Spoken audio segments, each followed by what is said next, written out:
Understanding a tenant improvement allowance. When you're negotiating a commercial lease, few things sound better than the words tenant improvement allowance. Landlords love to dangle a massive dollar figure out there, say $50 a square foot, to help you build out your dream office, retail space, or restaurant.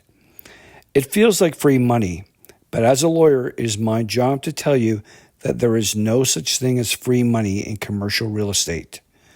A tenant improvement allowance is actually a loan wrapped in a lease agreement. The landlord is advancing you capital, and you are paying it back over 5 or 10 years through base rent. Because you are paying for it, you need to control it.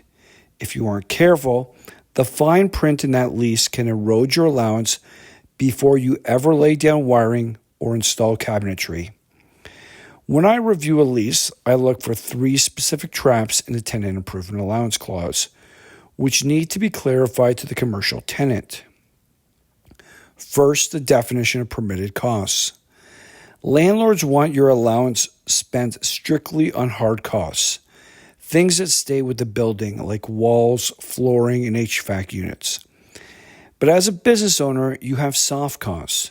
You have to pay architects, engineers, permitting fees, and project managers.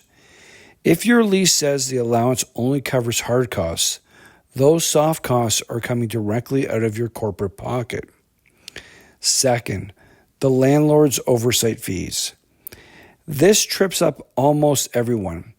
Many standard leases contain a clause stating the landlord gets a 5 or 10% supervision fee or management fee to oversee your construction.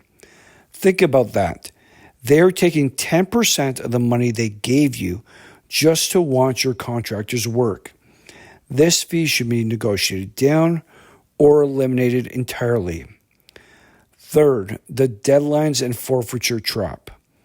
Landlords love an expiration date on the money.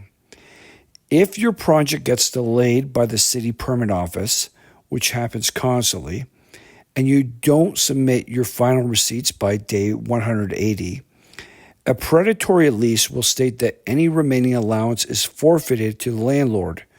You lose the money, but guess what? Your rent stays exactly the same. So how do you protect yourself?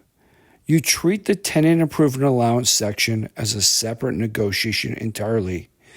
You demand a broad definition of costs that includes the professionals who you engage in its development and implementation.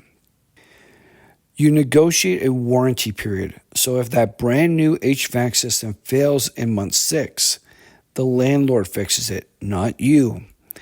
And finally, you ensure that if there is any money left over because you came in under budget, that surplus is credited against your initial rent. Before you sign a lease based on a shiny headline dollar amount, you should be engaging experienced legal counsel to look at the mechanics of how that money is paid out. Because a great space shouldn't come with a broken budget. Thank you.